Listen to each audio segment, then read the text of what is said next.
So it's been a little bit since we did a podcast, since I wrote anything, since basically I did anything that was not work related. So one of the things that I think that I struggled with for a long time and maybe didn't, I realized it, but I never really addressed it, was I have a lot of different interests, right? So one day I might be, reading about philosophy. The next day I might be reading or thinking about business. And then, maybe I'm working on my truck or my Jeep or, building something for the animals. The interests that I have are totally all over the place. So I always found it difficult, even like with this podcast. So I'd started the podcast. It was called Untucked. I used to have a website called Untucked Life. I would try to put, content together that it was a lot of thinking, right? So it was, what do I think about this? What do I think about that? And although I do have a lot of opinions and there are certain things that I want to, talk about and communicate. We talked about fear over there. I did a little bit of book reviews. We talked about parenting, talk about turning your passion into your career. But then there's also all this other stuff that I'm interested in. So it was very hard for me to be consistent because I felt like anytime I was being consistent in one area, I was neglecting some other area of interest.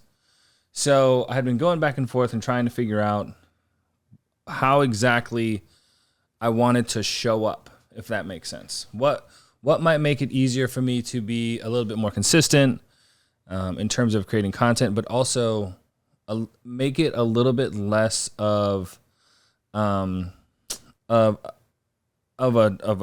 choice, right? Where I had to choose the types of things that I wanted to present, the types of ideas that I wanted to communicate.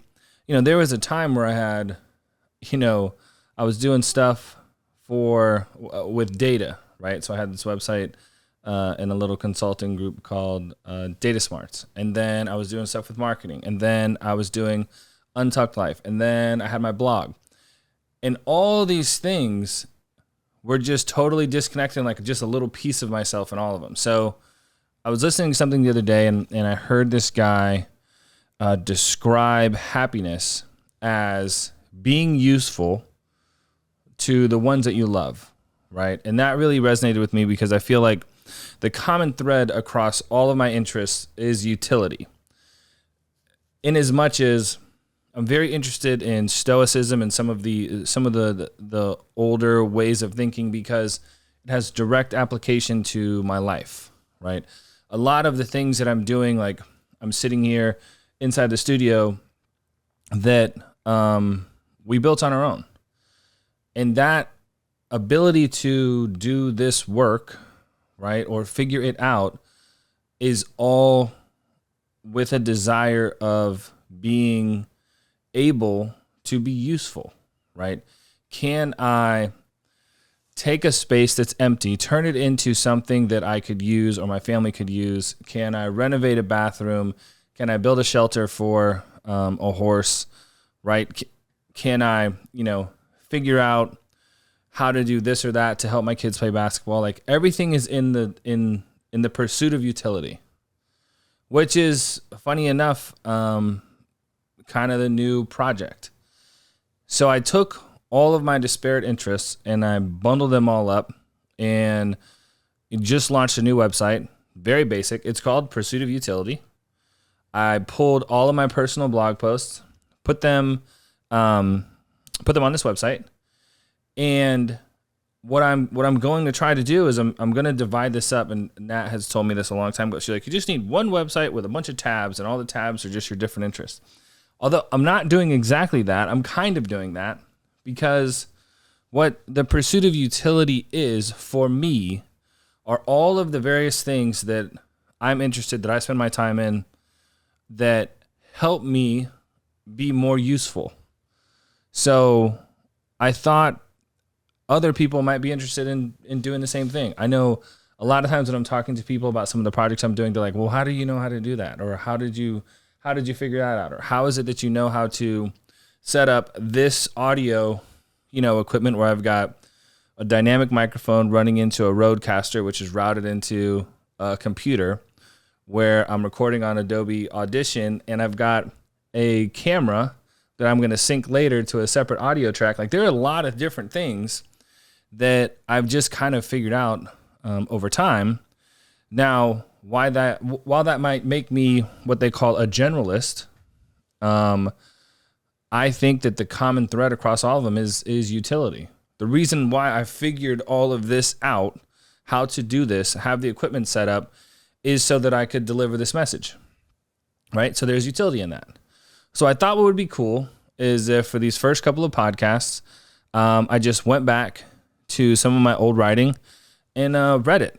I had somebody reach out to me on LinkedIn because I do, a lot of marketing on LinkedIn. I'm very active on LinkedIn. A lot of writing, and he asked me if I would take a look at his personal blog. He was like, "Hey, I don't really ask too many people for their input, but could you take a look at it and just let me know what you think?" And I did, and I read it, and I had some feedback. Now, I didn't send this person the feedback yet, but I will. But the first thing that it made me think of was, okay, well, if I'm going to mention, hey, here's an area where I think you might consider doing something a little bit different, it would be a lot more meaningful if I could point him at something that I wrote and said, here's an example of doing whatever the idea is. So I'm going to try to start writing a little bit more consistently. It's always been a struggle. But when I go back and read some of the stuff that I wrote, and this is probably 2017, 2018, it puts me right back in the position when I wrote it. And I think that even more so than pictures or videos, I think that is something that I will look back on 5, 10, 15, 20 years down the road and be like, oh man, I remember that. I remember that swim meet with Aiden. I remember, Carter's first big game, right? I remember when I was struggling with A, B, or C. Or I remember when I first discovered that. I remember when Diesel died. All of these things I've written about, but in order to, share those thoughts and be a little bit more consistent, I thought it'd be cool to read one of them on the podcast. So this first one that I'm going to read, and they're in no specific order. See if I have the date here. This was September 8th, 2021. And this is called An Orange Shirt and Discomfort. His shirt was bright orange. It was loud. The only thing louder was his voice. He was cheering on one of the athletes from the other school. Thunderous claps came from his hands. Judging from his uniform, he was a garbage man. The swim meet was held at a private pool in a nicer part of town, South Tampa, for those of you familiar with the Tampa Bay area. The meet was between 3 local high schools on a gloomy evening, the rain taking a break long enough for the meet to begin. The bleachers were soaked. I was standing on the top row. I didn't have a towel or a chair. I stood leaning against the railing. A gentleman walked up a few minutes before the meet was to begin. He wore a bright orange shirt with reflective stripes down the sleeves. He took a seat next to a woman. She was holding a baby, maybe a year old. The whistle blows and you hear splashes and cheering. The man is engaged. The next round of athletes step up to the block. He stands, whistle, splash, they're off. He's yelling, clapping, yelling, right down to the end. He moves now to the chain link fence in front of the stands. A tall, slender young man walks towards him from the pool. He smiles. They share an awkward greeting through the fence, and they talk for a minute or two. There is no telling what the relationship was between the man and the athlete. Maybe father and son, maybe uncle and nephew, maybe a stepdad, mentor. It doesn't really matter. They were connected. Why share this story? There are 2 key takeaways that I want to document for myself and for the sake of the internet. Here's a man that shows up in the nicest part of town in his work uniform, the uniform of a garbage man. Surrounded on all sides of this swim complex by exotic cars, $1 million homes, and any number of other luxury items, he showed up. He wasn't embarrassed either. He did not hang his head. He did not make himself small because of his surroundings. He was not quiet. He had no concern for his surroundings or for the people and what they might think. He was there with a purpose. Now here's a young man that couldn't wait to come see this man. He wasn't ashamed. He didn't drag his feet or hang his head. He didn't motion him over to the side of the fence to make their conversation less obvious. He didn't simply wave. He had no concern for his surroundings or for the people and what they might think. As a teenager, I worked at McDonald's. There were plenty of times that I was ashamed of a friend coming in and seeing me unexpectedly. I didn't want to stop at the store on the way home after my parents picked me up. I didn't want anyone to know I worked there. I was not like the man at the swim meet then. I am more like him now. The Stoics had a practice of intentional embarrassment. They would dress in worn clothes. They would lay down in the middle of busy markets. They would intentionally make themselves uncomfortable and draw attention. Why? So they would remember that it didn't matter. It wasn't that bad. They did this to desensitize themselves. This way, when there was something worth fighting for, worth saying, worth standing up for, they would not fear the attention that might come from it.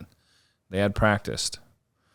The man at the swim meet didn't need help detaching his identity from his outside appearance and or public opinion. Maybe that is because he has done it for so long. Maybe he has already heard all the comments and is immune to them. Maybe it is just that he had a higher purpose on that night and was not concerned with the situation. I'll never know. The exercise from the Stoics is something that we could all be better for practicing. I can think of times I didn't want to show up at the gym without a hat because my hair was crazy. There are times where maybe you are shy to raise your hand and speak up at a meeting or an event. You aren't comfortable with that added attention. We hide and stay small. The Stoics were onto something. They viewed this as a muscle that they would intentionally work on. How might we work on this? Laugh if you want, but are you willing to wear a shirt backwards and walk through the mall? How about ask for a discount on your Starbucks coffee? What about lay down in the middle of a store, wear mismatched shoes, not do your hair for work? The list goes on. I know. But what will they think of me? That is the wrong question. What does it matter what they think of you? It doesn't. So that is something that I wrote after one of Aiden's swim meets. And that's exactly how it happened. For some reason, this guy caught my eye. And I was very impressed with how he handled himself. I think that it definitely triggered something in me to make me think about that to the point that I wrote this, back in, what did I say? September 8th, 2021. So the next time maybe that you're feeling a little bit like, I don't know, should I really say something? Should I really speak up? I don't really want to stand out. I don't want to draw that really attention. If it's something that you believe in, maybe you try it, right? Maybe you try it and see how it goes.